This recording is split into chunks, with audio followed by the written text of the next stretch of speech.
और फिर वही बात आ गई महाराज,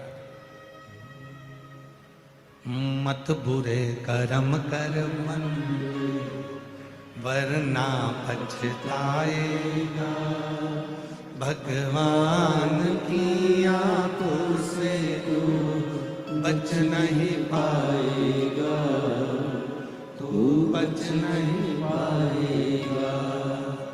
अरे ओ अज्ञानी मत कर नादानी, अरे ओ अज्ञानी मत कर नादानी, तेरे कर्म का फल भी तू ही पाएगा, जैसा किया तूने तेरे आगे आएगा। मत बुरे कर्म कर बंदे वरना पछताएगा, भगवान की आंखों से तू बच नहीं पाएगा, तू बच नहीं पाएगा। अरे ओ अज्ञानी मत कर नादानी। अपने कर्म का भोग अपने को भोगना। हमने फिर निवेदन करा था पहले भी, आज फिर करें। अपने हाथ में खुजाल चली है तो उसको हमें खुजाना है। हमको छींक आई है तो हमको छींकना है। छींक तुम्हें आ रही है और तुम बाजू वाले को कोनी मार के कह रहे हो छींक छींक, तो उसके छींकने से तुमको फर्क पड़ेगा क्या? जम के तो बोलो, फर्क पड़ेगा नहीं। खांसी तुमको आ रही है, खांस तुम रहे हो और पड़ोसी से करो खांस खांस, पड़ोसी खांसेगा तो क्या तुमको फर्क पड़ेगा? नहीं। याद रखना, अपनी छींक अपने को छींकना है, अपनी खांसी अपने को खांसना है, अपने सिर में दर्द हुआ तो गोली अपने को खाना है। सिर दर्द तुम्हारा हो रहा है और पड़ोसन को गोली खिला रहे, ये नहीं है।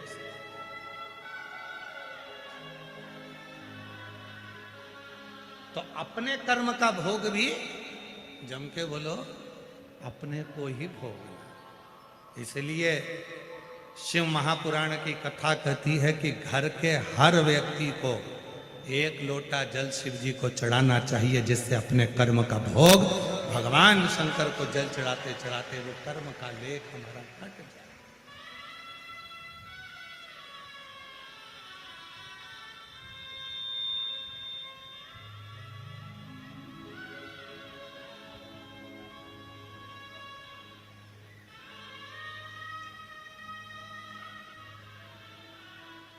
आज घरों में बहुत बड़ी उलझन खड़ी हो गई।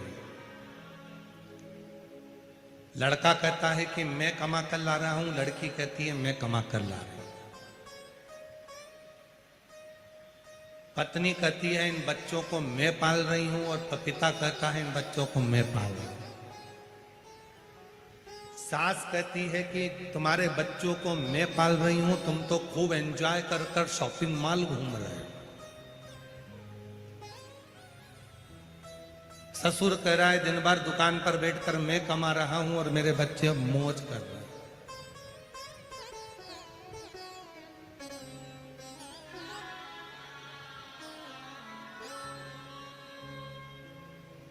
यदि शिवजी और पार्वती जी से पूछा जाए कि सबसे सुंदर दाम्पत्य जीवन जीने का तरीका क्या है, सबसे सुंदर दाम्पत्य जीवन जीने का तरीका क्या है, घर में सुखी रहने का सबसे सुंदर तरीका क्या है, कोई ऐसा फार्मूला बता दिया जाए कि हमारे घर में सुख आ जाए और हमारा दाम्पत्य जीवन भी सुखी हो जाए, तो शिव पुराण कहती है उस दाम्पत्य जीवन को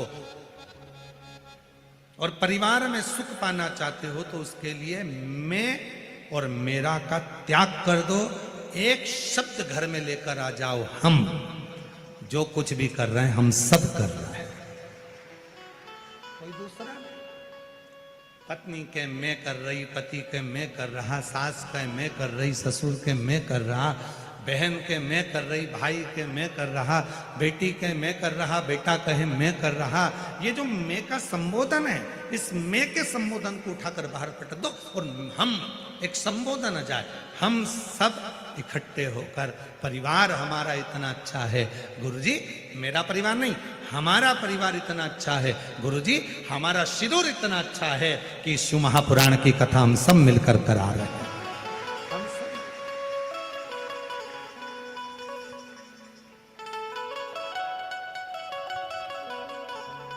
और प्रभु आपकी कृपा से सबका हो रहा है, भोले आपकी कृपा से सबका हो रहा है, करते हो भोले बाबा मेरा नाम हो रहा है, करते हो भोले बाबा मेरा नाम हो रहा है, भोले आपकी कृपा से सब काम हो रहा है मेरे। हे शिव, हे शंकर, हे ओघड़ी, हे सब तुम कर रहे हो, हम तो केवल एक निमित्त मात्र हैं। हम सब करने वाला कौन? कोई एक नहीं, हम सब कर रहे हैं, सब।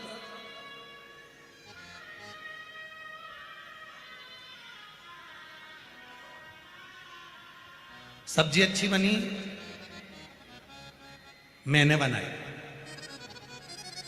चाय अच्छी बनी, मैंने बनाई। बिगड़ गई, बहू ने बनाई।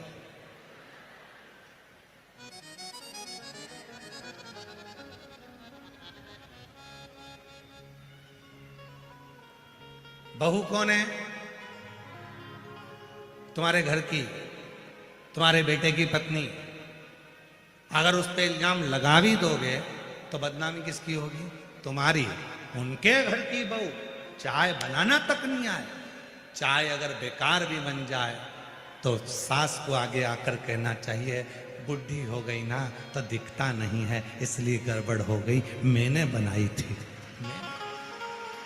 और जब चाय अच्छी बन जाए तो घर की बुजुर्ग माँ आकर कह दे, बहुत प्रेम से बोल दे, भले सास ने चाय बनाई हो पर घर का बुजुर्ग व्यक्ति आकर कह दे, मेरी बहू इतनी अच्छी आई है, उसको सब बनाना आता है।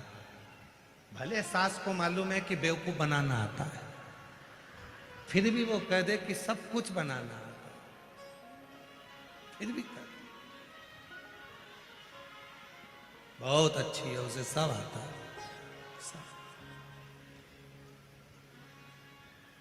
सब जानती है, सब बनती, सब कुछ उसका। भले नहीं आए पर बुजुर्ग घर की माँ ने, घर के बुजुर्ग व्यक्ति ने अगर उसकी तारीफ कर दी तो जितने बैठे हैं ना, सब बहू की तारीफ करना प्रारंभ कर देते, सब।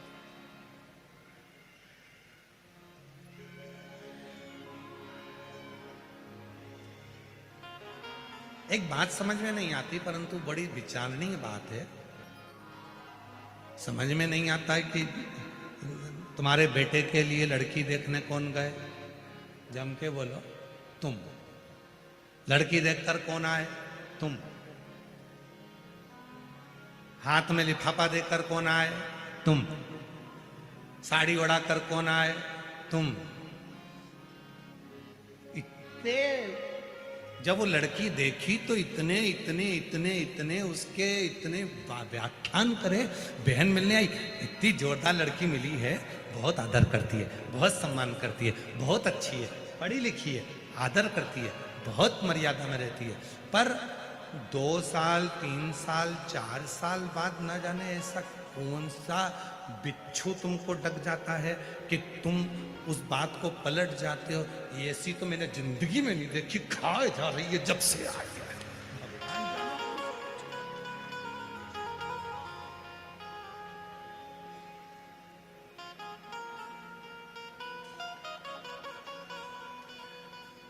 तुम्हारे जैसा पलटू लोग नहीं देखा हमने संसार।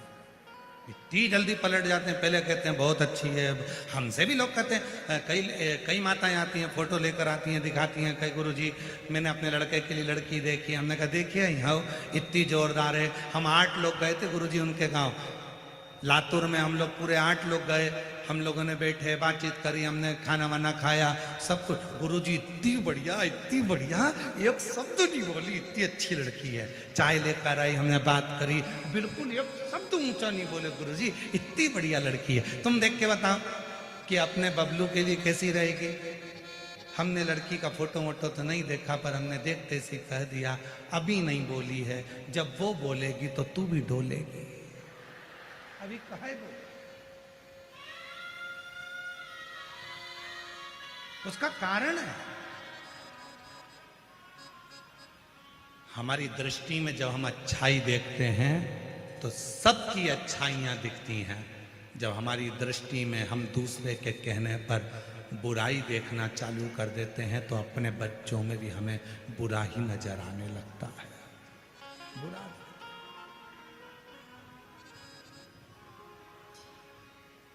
शिव जी के कितने नेत्र हैं? जम के बोलो। सिरूर वाले बोलते हैं कि नहीं बोलते? जरा आवाज आना चाहिए जम के। शिव जी के कितने नेत्र हैं? आपके कितने हैं? गलत बात है। ब्रह्मलोक के देवता ब्रह्मा जी, बैकुंठ लोक के देवता भगवान विष्णु, मृत्यु लोक के देवता भगवान शंकर। जब मृत्यु लोक के देवता भगवान शंकर के 3 नेत्र हैं तो तुम्हारे भी कितने हैं? 3। शिव जी के 3 नेत्र हैं तो अपने भी 3 नेत्र। शिव जी के 3 नेत्र हैं तो पृथ्वी पर जन्म लेने वाले हर मनुष्य के 3 नेत्र। पहला नेत्र शंकर भगवान का, दूसरा नेत्र भी शिव जी का और तीसरा नेत्र भी शिव जी का। उसी तरह आपके भी कितने नेत्र हैं? एक नेत्र ये जिससे आप अपनी अच्छाई देखते हो, मैंने जो करा बहुत अच्छा करा, मेरे बराबर कोई नहीं कर सकता। दूसरा नेत्र ये जिससे आप अपने परिवार की अच्छाई देखते हो, मेरे बच्चों ने जो करा बहुत अच्छा करा, मेरे घर के लोगों ने जो करा बहुत अच्छा करा। और तीसरा नेत्र यहाँ होता है जिससे हर एक व्यक्ति की बुराई ढूंढता रहता है, वो तीसरा नेत्र है।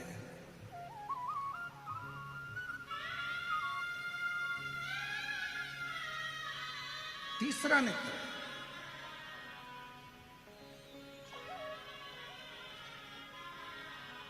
हर एक व्यक्ति की बुराई ढूंढ रहा है।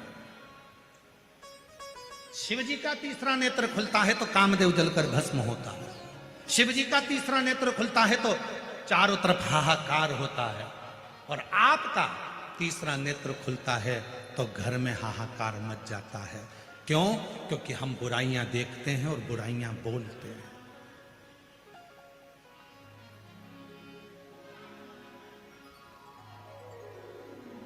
आप सबको खुशी होना चाहिए कि भारत की भूमि पर छत्तीसगढ़ में एक गांव ऐसा है जहां निंदा करने पर 5,000 रुपए का जुर्माना है।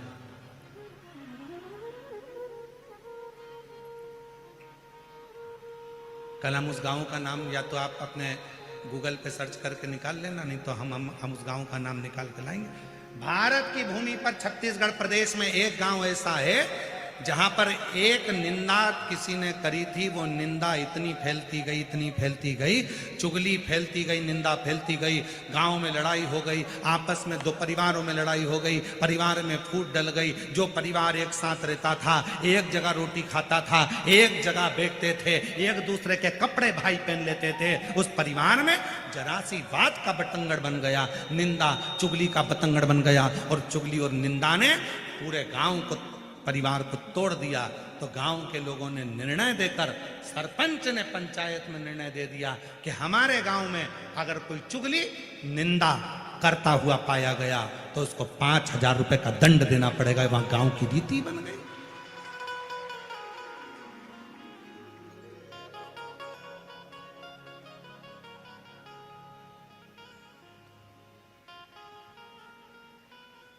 एक छोटी सी भूल, एक छोटी सी निंदा, एक छोटी सी अपशब्द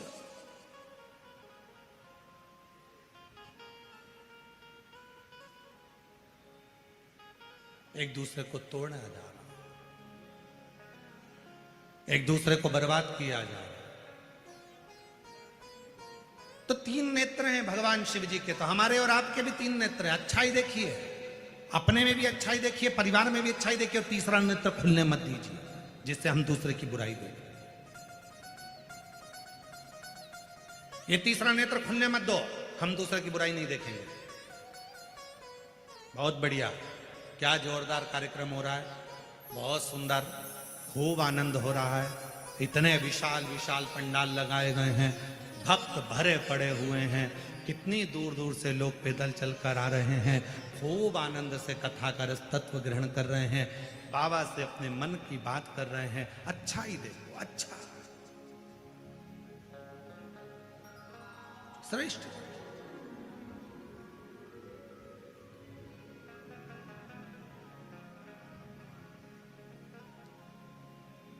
फिर किसी ने देखा, अरे बाबा बहुत दूर पार्किंग है, पैदल चलना है। अब तुम्हें कौन बताए, महाभारत की कथा यदि तुमने पढ़ी हो, वेद व्यास जी ने वर्णन किया है महाभारत की कथा में। महाभारत की कथा में वर्णन आता है, अश्वमेध यज्ञ के बाद जब एक दिव्य यज्ञ का अनुष्ठान पांडवों ने करा और उस यज्ञ में एक घंटा लगाया गया, यज्ञ की पूर्णाहुति में वो घंटा बजना था, वो घंटा नहीं बजा। जब यज्ञ में घंटा नहीं बजा तो पूछा गया कि ये घंटा क्यों नहीं बजा। ये घंटा तो अपने आप बजता है, यज्ञ की पूर्णाहुति होती है और घंटा बजता है, ये बजा क्यों नहीं। मालूम पड़ा कि अपने नगर में कोई भूखा रह गया, उसने भोजन नहीं किया। पता करो कौन भूखा है। अर्जुन, नकुल, सहदेव, भीम, युधिष्ठिर ने मालूम करा तो एक संत कुटिया में बैठे थे। बाबा आपने भोजन किया? नहीं। भंडारे में क्यों भोजन नहीं किया? नहीं नहीं नहीं, मैंने भोजन नहीं। क्यों नहीं करते? इसलिए नहीं करता कि मुझे 108 अश्वमेध यज्ञ का फल जब पांडव देंगे तो मैं उनके घर में भोजन करूंगा।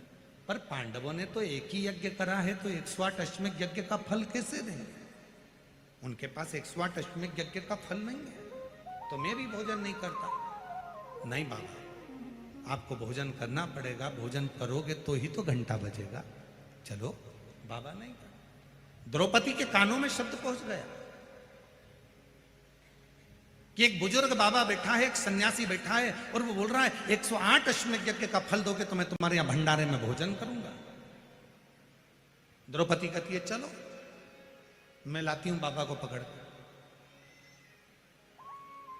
चलिए, द्रौपदी चली, दासियां चप्पल लेकर आई, पादुका द्रौपदी ने नहीं पहनी। रथ लाया गया, द्रौपदी रथ पर नहीं बैठे, पैदल चली नंगे पांव। बाबा ने कहा क्या बात है, आप चलकर भोजन करिए। द्रौपदी ने कहा चलो बाबा भोजन करो, यज्ञ का घंटा बजेगा आपके भोजन करने के बाद। बाबा ने कहा मुझे 108 अश्वमेध यज्ञ का पुण्य चाहिए, अब भी दो तो चलता हूं। द्रौपदी ने हाथ में जल लिया, मैं द्रौपदी पांडवों की धर्म पत्नी 108 अश्वमेध यज्ञ का पुण्य फल तुमको देती हूं।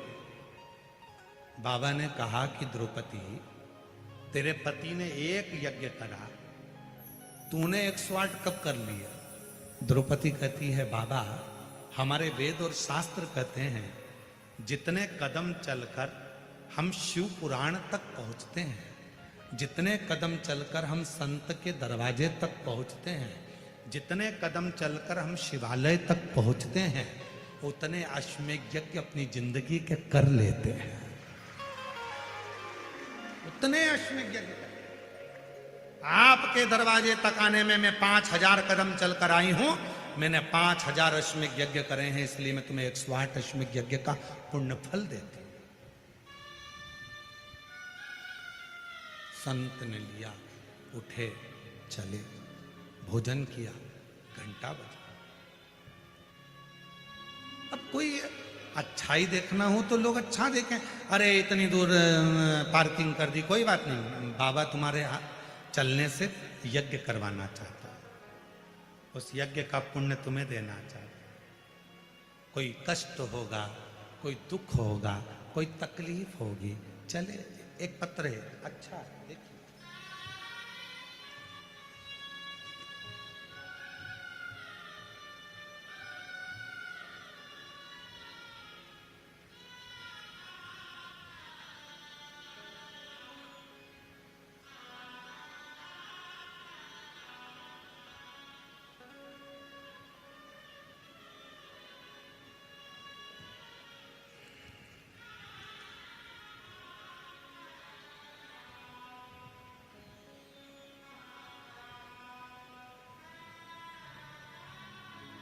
मैं नांदेड़ महाराष्ट्र से हूँ। नाम पढ़ो जरा, नाम पढ़ो। रूपाली गणेश, क्या लिखा है? राखेवार। पत्र एलईडी पर पत्र पढ़ चल रहा है? नहीं चल रहा, क्यों?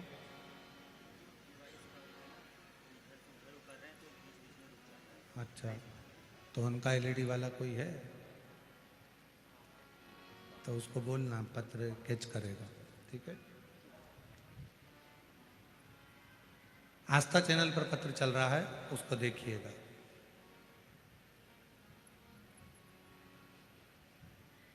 रूपाली गणेश राखेवार, नांदेड़ महाराष्ट्र से हैं। कहीं बैठे हों तो हाथ हिला सकते हैं। अगर कहीं बैठे हों तो हाथ हिला सकते हैं। रूपाली गणेश राखेवार, नांदेड़ महाराष्ट्र से। कहीं बैठे हों तो हाथ हिला सकते हैं। और आए हों तो बेलपत्र लेने के लिए आ सकते हैं।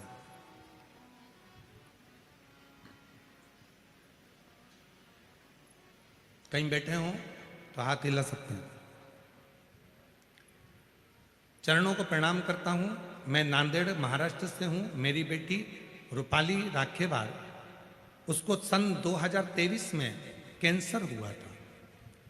कैंसर का इलाज हमने डॉक्टरों से करवाया। इलाज के दौरान डॉक्टरों ने मना कर दिया कि इसको कैंसर समाप्त नहीं होगा। मन हार गया। आखिरी में हमने डॉक्टर से कहा कि आप केवल दवाइयां दो और इसका इलाज करो। हम आपको शिव मानते हैं, बाकी का तो भोलेनाथ देखेगा। दवाइयां चालू करी। हम लोग सीहोर पहुंच गए। वहां से हमने रुद्राक्ष लेकर आ गए। बेटी को, महादेव को उस जल को अर्पण करना और जल पिलाना शुरू करा। डॉक्टर के हिसाब से उसका कैंसर खत्म नहीं होना था, पर आज मैं बाबा के दरवाजे पर प्रणाम करने आया हूं कि मेरी बेटी के जीवन में जो कैंसर आया था, उसने वो कैंसर को हरा दिया और कैंसर खत्म किया। बाबा, मैं अपना कहूं, मैं उसका बाप हूं, पिता हूं, पर मैं इतनी शराब पीता था कि दिन रात शराब के नशे में रहता था। पर बाबा, जिस दिन से मेरी बेटी का कैंसर खत्म हुआ और बाबा पर मुझे भरोसा हुआ, उस दिन से मैंने शराब पीना बंद कर दी और आज लगभग 2 साल हो गए शराब को हाथ नहीं लगाया। बाबा, मेरे परिवार में खुशियां मेरे शिव जी की कृपा से आई हैं। मेरे साले को भी कैंसर हुआ और बाबा शिव जी पे चढ़े हुए जल से आज मेरा साला भी ठीक हो गया। मैं बाबा को यहाँ नमन करने के लिए पहुंचा। एक विश्वास,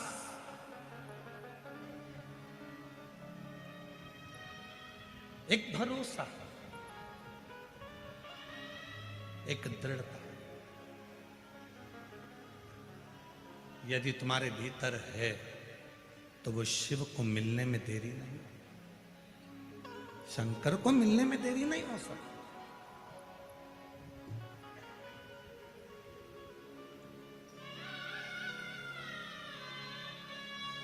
और मेरा निवेदन है, गणेश राखेवार जी, आपको सही बताएं ना, आपको तो कैंसर से भी बड़ी बीमारी है दारू का नशा, मदिरा का नशा। और आपने जो नशा छोड़ा है, उससे सुंदर कुछ नहीं संसार में। आपको उसके लिए हम धन्यवाद दें।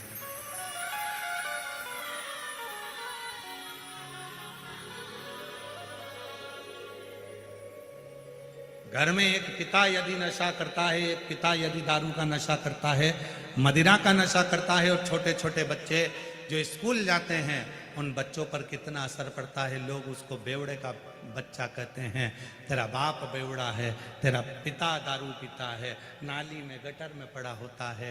एक बेटा बेटी को कितना सुनना होता है, जरा विचार करिए। थोड़ा सा सबर, थोड़ा सा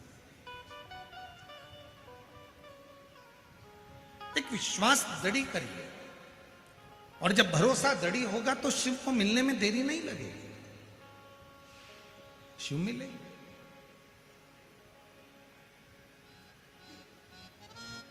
भगवान शंकर को पाने का सबसे सुंदर तरीका है आपकी नम्रता, आपका व्यवहार की नम्रता, परिवार में एकता, और परिवार में जिस परिवार में आप रह रहे हो उसकी मिठास।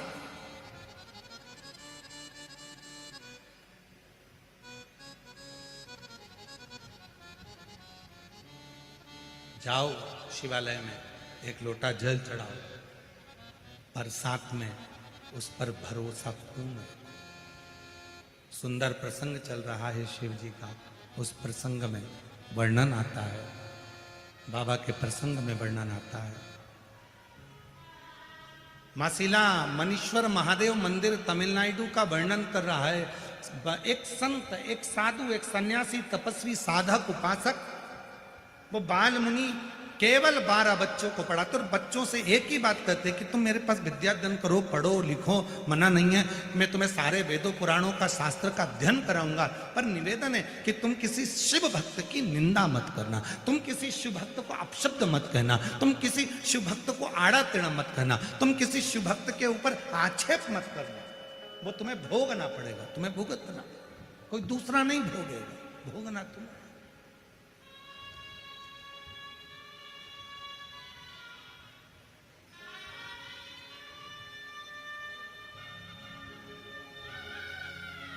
करो स्मरण। 12 बच्चों ने हाँ भर दिया, ठीक है।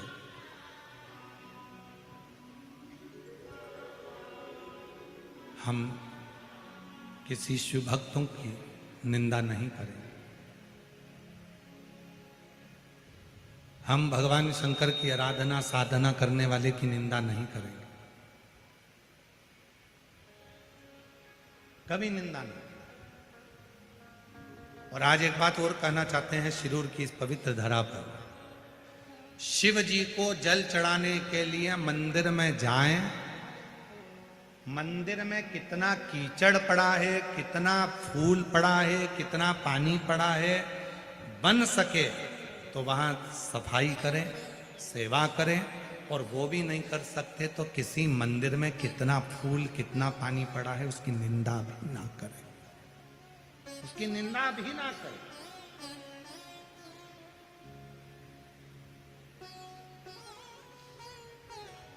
बन सके तो अच्छा। फिर वही बात होगी, 3 नेत्र में एक नेत्र को बंद रहने दो, हमें बुरा नहीं देखना, हमें बुरा नहीं बोलना, हमें बुरा नहीं सोचना, हमारी बुद्धि से सब अच्छा देखिए, सब अच्छा।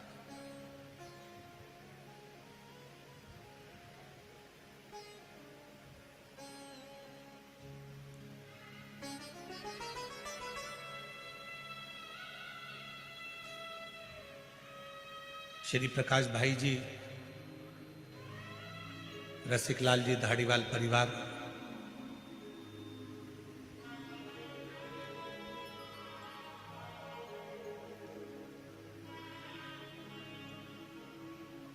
जब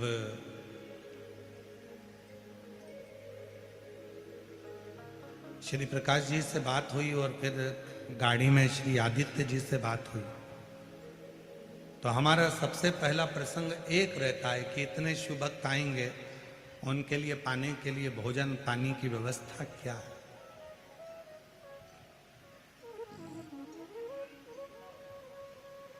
श्री आदित्य जी ने गाड़ी में कहा कि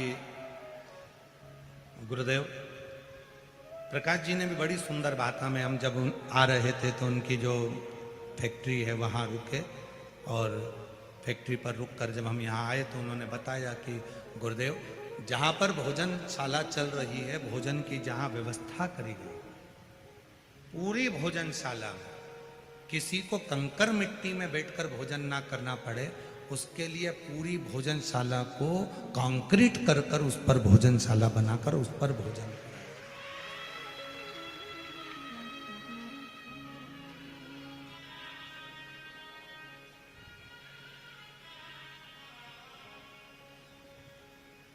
और आज मुझे ये देखकर इतना खुशी हो रही है, इतना प्रसन्नता है, इतनी प्रसन्नता है। हमारे जो लिस्ट बनती है कि किस किस जगह पर भोजन व्यवस्था में भक्तों को, ये पत्र जो आते हैं ना, ये पत्र तो आपके आ जाएंगे, परंतु इसके बाद के पत्र जो अन्य जगह कथाओं में आते हैं तो यहाँ के पत्र पहुँचते हैं। हम लोग गए थे, हमने कथा सुनी थी शिरूर में, हमने ऐसी कथा सुनी थी, वहाँ ऐसी व्यवस्था थी, उसको सुनकर पढ़कर बड़ी खुशी होती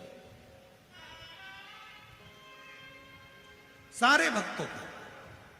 और कितनी साधुता दूं मैं प्रकाश जी धारीवाल जी, आपको बहुत बहुत साधुवाद। कहाँ है प्रकाश जी, कहाँ गए? कहीं बैठे हैं, कहाँ है? अच्छा, कहीं गए हैं बाहर, तो मैं उनको कितना साधुवाद दूं धारीवाल परिवार को। एक बार जोरदार ताली बजाकर उनके लिए साधुवाद दीजिए। साधुता, कितनी साधुता दूं मैं आपको। जैसा किसी की शादी में भोजन बनता है, किसी के यहाँ रिसेप्शन में भोजन बनता है, शादी की सालगिरह में भोजन बनता है, ऐसी भोजन की व्यवस्था धारीवाल परिवार ने करी। एक बार जोरदार ताली बजाकर स्वागत। इतनी भोजन की व्यवस्था ये लाखों शिव भक्तों के लिए उन्होंने निरंतर। और ये संस्कार आपके पिताजी के,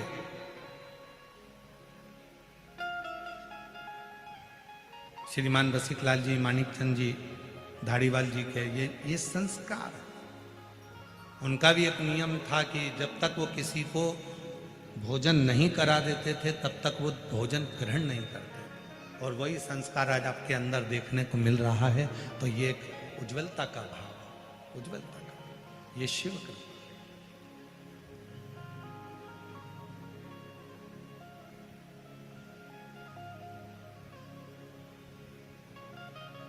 और सब शिव के आश्रय, शिव के भरोसे।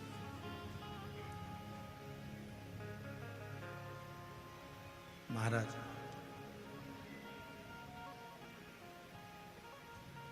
शिव पर आश्रित होकर जब हम कर्म करें तो वो कर्म सफलता की ओर है। शिव महापुराण की कथा कहती है, संत ने, ऋषिवर ने 12 शिष्यों को समझा दिया, वो 12 शिष्य समझ भी गए, पर बच्चे एक बार की बात है,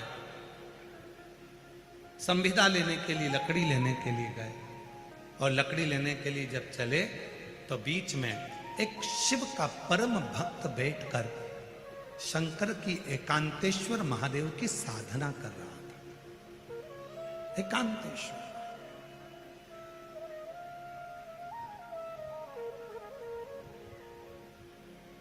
और जब बहुत अच्छी जगह मिल जाती है,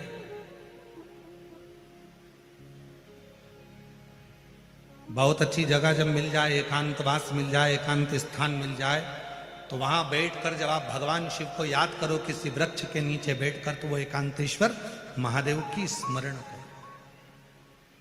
और हमने पहले भी कहा, आज फिर कहते हैं, यदि थायराइड जैसी बीमारी है, लीवर किडनी काम करना बंद कर दिया है, या आपके शरीर में, हाथ में, पांव में कंपन बना रहता है, थोड़ा थोड़ा हाथ पांव हिलता रहता है, थोड़ा थोड़ा हाथ, कोई काम करते हैं तो थर थर थर थर हाथ हल्का सा कांपता रहता है, तो हमने पहले भी कहा, आज फिर कहते हैं, जो दूब आती है ना, गणेश जी को क्या बोलते हो यहाँ पर? जम के बोलो। दूबा बोलते हैं, दूर्ब बोलते हैं। दुर्बा जो आती है, 5 दुर्बा प्रदोष के दिन एकांतेश्वर महादेव के नाम से भगवान शंकर के मंदिर में चढ़ाइए। शिवलिंग पे चढ़ाकर उस दुर्वा को उठाकर अशोक सुंदरी वाली जगह पर चढ़ाइए, और अशोक सुंदरी वाली जगह दुर्वा को उठाकर वही 5 दुर्वा को नंदी के पास लेकर आइए, और नंदी के पास रखने के बाद उसी 5 दुर्वा को दिन भर में एक एक कर कर वो दुर्वा को प्रदोष के दिन रात्रि से पहले पहले उस दुर्वा को धीरे धीरे कर कर खाना प्रारंभ कर दीजिए। डॉक्टर का इलाज भी करवाते रहो, जांचें भी करवाते रहो, दवाई भी खाते रहो, और साथ में उस दुर्वा का प्रयोग करना प्रारंभ कर दो, तो धीरे धीरे हाथ में पैर में जो कंपन होता है वो कंपन अपने आप मिटना प्रारंभ हो जाएगा।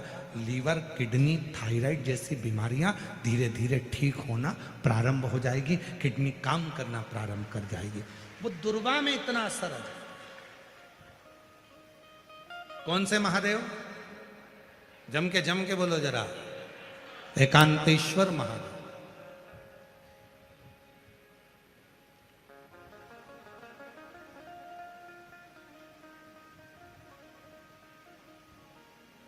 शिव जी के कुछ नाम ऐसे हैं जिनका मात्र, जैसे कुंदकेश्वर, आप सबको मालूम है ना कुंदकेश्वर का नाम कब लेना चाहिए? जब दवाई असर ना कर रही, गोलियां खा रहे हैं, डॉक्टर को दिखाना है, एक डॉक्टर बदला, दूसरा डॉक्टर बदला, तीसरा डॉक्टर बदला, फिर भी दवाई असर ना करे, तो कुंदकेश्वर महादेव का नाम। डॉक्टर को दिखाते रहो, गोलियां खाओ, दवाइयां खाओ, जांच कराओ, क्योंकि डॉक्टर शिव का रूप है, पर उसके साथ में जो दवाई डॉक्टर दे रहा है और वो शरीर में ना लगे, तो कुंदकेश्वर महादेव का नाम, उसको फिर एक पत्र है अच्छा।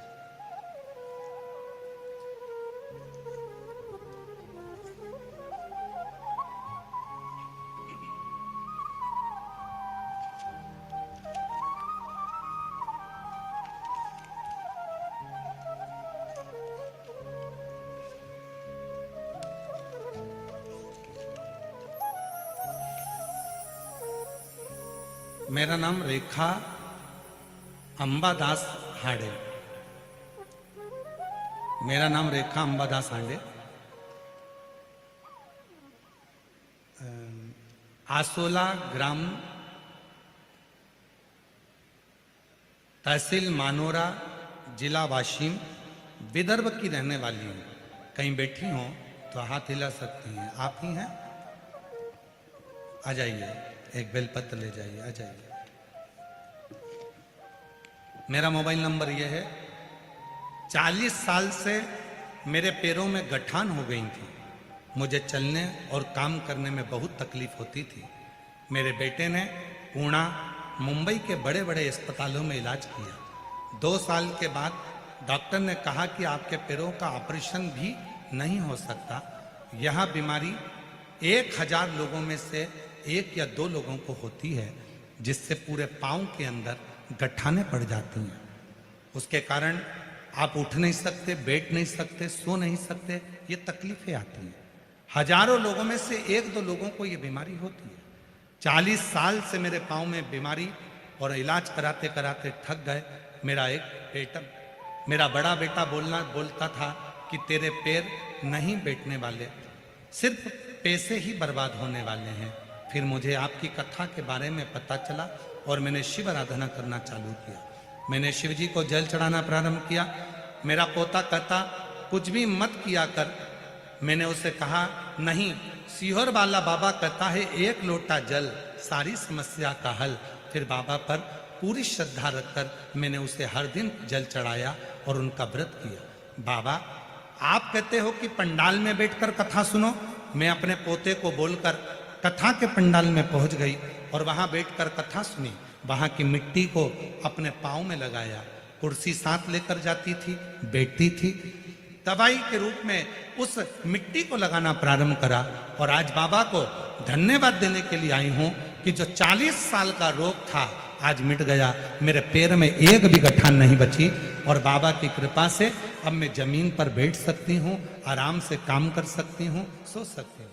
मैं आयोजक परिवार, धारीवाल परिवार को बहुत बहुत धन्यवाद देती हूँ, जिन्होंने हमारे शिरूर में कथा करवाकर हम जैसी दीदियों को कथा सुनने का मौका दिया। उनको मैं बहुत बहुत साधुवाद देती हूँ। ये शिव है, ये शंकर। महाराज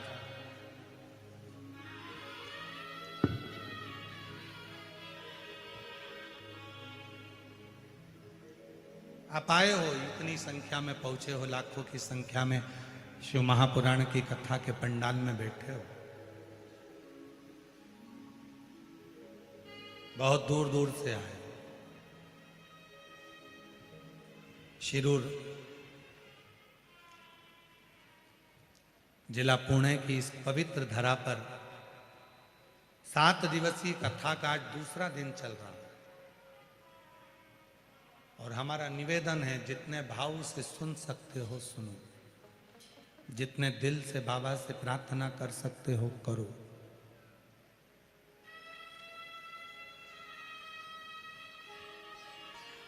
जब वो करुणा करता है तो झोली खाली नहीं रखता। यहां से जब भेजेगा तो बाबा झोली भरकर ही भेजेगा।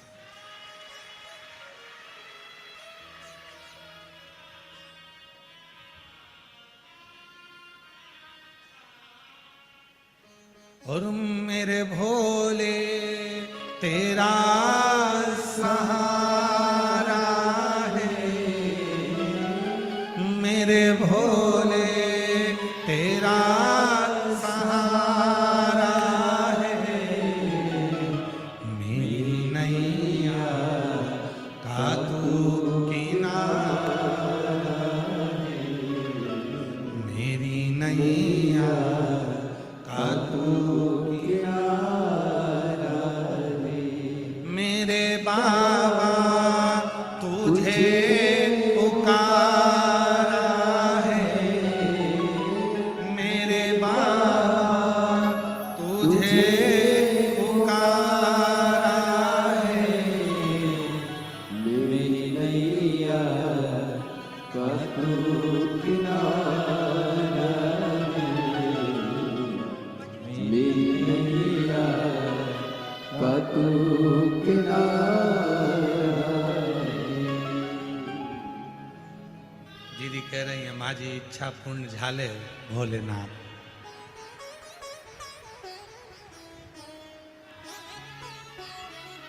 तुमच्या मराठी चांगली आहे।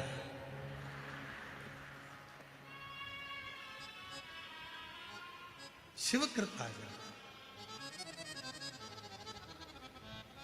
शंकर भगवान की उदारता जाओ, वह सर्व सुख सर्व।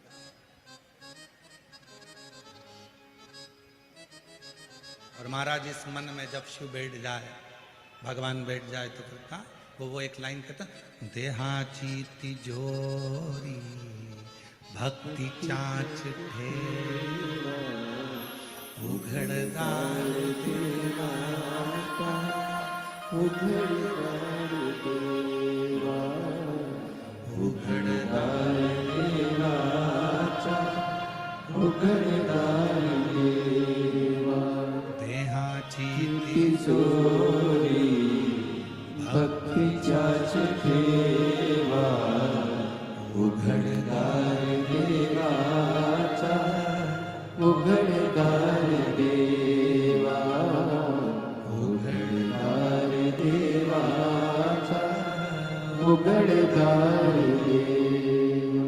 उसको जितना भजोगे वो उतना मिलेगा। आप जितना उसको जानने का प्रयास करोगे वो उतना करीब आता चले जाए, उतना करीब।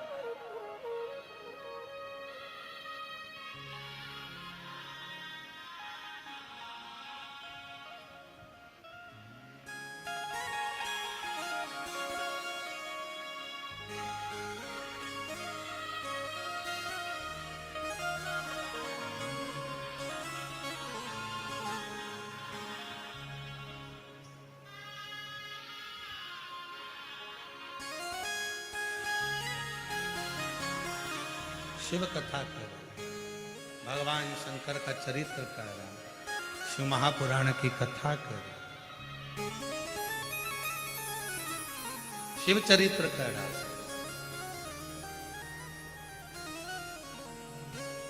बच्चों को समझा दिया, बच्चे गए संविधान लेने, लकड़ी लेने। एक शिव भक्त बैठा था, भगवान शंकर का एकांतेश्वर जाप कर रहा, एकांत में बैठकर भगवान शिव का स्मरण कर रहा।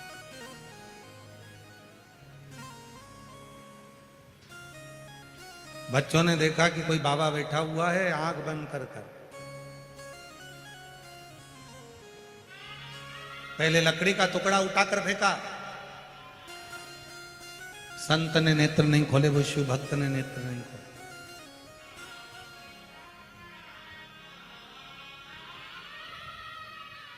फिर उन बच्चों में से एक बच्चे ने मिट्टी का ढेला उठाकर फेंका, वो शिव भक्त ने नेत्र नहीं खोले।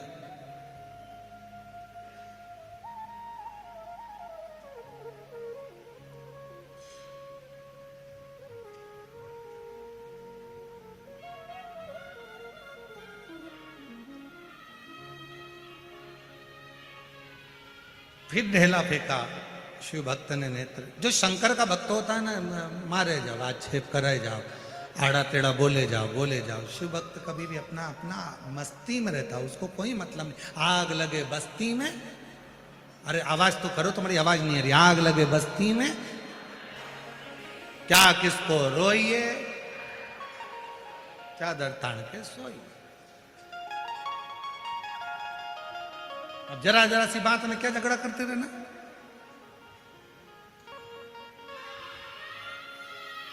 क्या बात करो ना रोते रहना,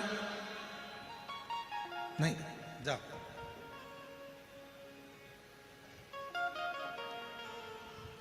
बोला नहीं, भोला भगत शिव जी का भक्त तब बोला, शांत चित्त में शांत।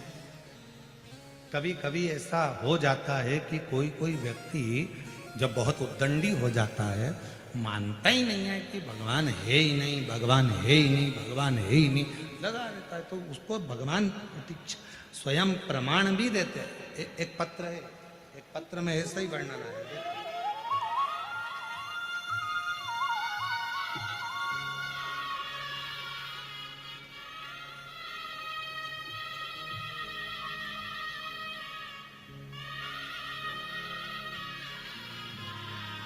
मेरा नाम प्रभावती बालाजी गित्ते, मेरी लड़की का नाम मोहिनी बालाजी गित्ते।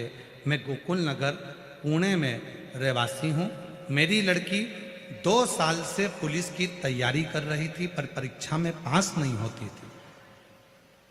वो भगवान को मानती नहीं। मैंने अपनी बेटी से कहा, वो सियोर वाला बाबा कहता है कि अपनी मेहनत को 4 गुना कर, परिश्रम 4 गुना कर, और शिवजी पर 1 लोटा जल चढ़ा, बेलपत्री के बीच वाले पत्ते पर शहद लगाकर शिवजी को चढ़ाकर फिर एग्जाम देने जा। मेरी लड़की हंसकर बोली, अगर ऐसा करते होते तो ना जाने कितने लग जाते। लड़की ने कहना नहीं माना, फिर एग्जाम दिया, फिर फेल हो गई। दूसरी बार मेरी लड़की ने आपका यूट्यूब पर थोड़ा सा प्रवचन सुना और उसके मन में भाव उत्पन्न हुआ, तो उसने पशुपति व्रत किया। अब की बार मेहनत भी करी 4 गुना। आप कहते हो परिश्रम 4 गुना करना, मेहनत 4 गुना करना, रात दिन एक करना। मेरी लड़की ने वही किया और आखिरी में बीच वाली पत्ती पर शहद लगाकर शिव को चढ़ाकर फिर एग्जाम में बैठी। और आज बाबा की कृपा से मेरी बेटी नागपुर शहर में पुलिस की ज्वाइनिंग कर ली है। मेरी बेटी का मैं फोटो लगा रही हूं। कहीं बैठी हो तो हाथ हिला सकती हैं, कहीं बैठी हो आप ही हैं, आ जाओ आ जाओ। एक पत्र और देखिए। जो विश्वास नहीं करते और बाद में जो विश्वास होता है तो बाबा हाथ पकड़ता है। अब बेटी रोज मंदिर जा रही है, अब रोज मंदिर जा रही है, शिव को जल चढ़ाओ। एक पत्र देखिए। मैं सुनीता सुनील कोली, सोलापुर महाराष्ट्र की रहवासी हूं। कहीं बैठी हो तो हाथ हिला सकती हैं, कहीं बैठी हो तो हाथ हिला सकती हैं। मैं सुनीता सुनील कोहली, सोलापुर महाराष्ट्र की रहवासी हूँ। हाथ हिलाइए अगर कहीं बैठे हो तो। आए हैं, आए हो तो आ जाइए बेलपत्र लेने के लिए। बाबा का क्या बखान करूं गुरुदेव। 1 लोटे जल और भोले बाबा ने हमको बहुत दे दिया। मेरी बेटी 2018 से सरकारी नौकरी का प्रयास कर रही थी, लेकिन 1-2 नंबर से बढ़ जाती है। तब मैंने मेरी बेटी से पशुपति व्रत का किया। बेटी पढ़ी लिखी है, मानती नहीं है आपको, फिर भी मेरी बेटी ने कहा जब 2018 से एग्जाम दे रही हूं और क्लियर नहीं हो रहा, एक बार वो सीहोर वाले बाबा की भी कथा सुनकर देखती हूँ। मेरी बेटी ने पंडाल में बैठकर कथा सुनी और बाबा पर भरोसा कर कर, आप कहते हो परिश्रम 4 गुना करो, मेहनत 4 गुना करो, मेरी बेटी ने वही करा और शहद लगाकर बेलपत्र को गई, सीहोर भी गई। 10 दिसंबर 2024 को 8 फरवरी 2025 को बाबा ने ऐसी कृपा करी गुरुदेव कि 10 दिसंबर 2024 को मेरी बेटी सीहोर गई, बाबा को प्रणाम करा और बाबा को नमन कर कर आई। और बाबा ने ऐसी कृपा करी कि बाबा की करुणा से मेरी बेटी का रिजल्ट आ गया और आज मेरी बेटी आरती कोहली महाराष्ट्र पुलिस में ज्वाइनिंग हो गई। मैं आपको धन्यवाद देने के लिए आई हूँ, नागपुर में ट्रेनिंग कर रही है। एक लाइन अच्छी लिखी है, चलो आप भी गुनगुनाओ, एलईडी पर पढ़ सकते हो। जो दिल से मांगोगे वो दिल से, जो दिल से मांगोगे वो दिल से देगा। मेरा भोला भंडारी खाली झोली भर देगा, मेरा भोला भंडारी खाली झोली भर देगा। मस्तक पे चंदा है उजियारा कर देगा, मस्तक पे चंदा है उजियारा कर देगा। मेरा भोला भंडारी खाली झोली भर देगा, मेरा भोला भंडारी खाली झोली भर देगा। शिव से निवेदन करे, प्रार्थना करे, अर्चना करे, साधना करे, उससे अपने दिल का भाव, अपने मन का।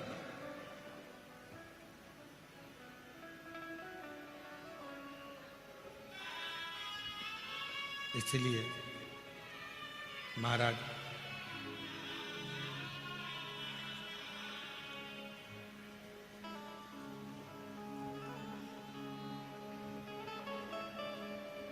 बड़ा है दयालु भोलेनाथ डमरू वाला, बड़ा है दयालु भोलेनाथ डमरू वाला, बड़ा है दयालु भोलेनाथ डमरू वाला, बड़ा है दयालु भोलेनाथ डमरू वाला। जिनके गले में ऋषिधर काला वो नीलकंठ वाला, भोलेनाथ डमरू दोनों हाथों वाला। से ताली सभा देते हुए तीनों पंडाल में बैठे हुए शिव भक्त, भोलेनाथ डमरू वाला, बड़ा है दयालु भोलेनाथ डमरू वाला। जिनके गले में विषधर काला वो नीलकंठ वाला, भोलेनाथ डमरू वाला। ओ बड़ा है दयालु भोलेनाथ डमरू वाला, बड़ा है दयालु भोलेनाथ डमरू वाला।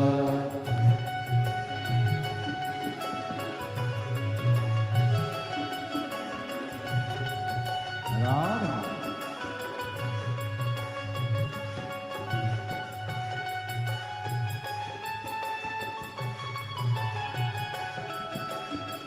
राम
जय हो राम है।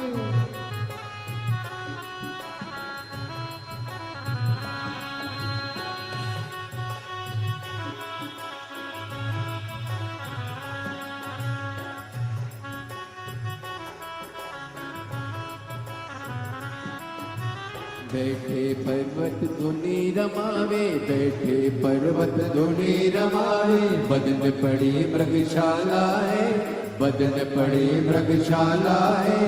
बैठे पर्वत धुनी रमावे, बदन पड़ी मृगशाला है, बदन पड़ी मृगशाला है। कालों के कहा काल महादेव, जिनका रूप निराला है। कालों के महाकाल सदाशिव, जिनका रूप निराला है। ओ गोदी में उनकी गजानंद लाला, वो नीलकंठ वाला, भोलेनाथ डमरू वाला। बड़ा है दयालु भोलेनाथ डमरू वाला, बड़ा है दयालु भोलेनाथ डमरू वाला। जिनके गले में विष धरे काला, वो नीलकंठ वाला।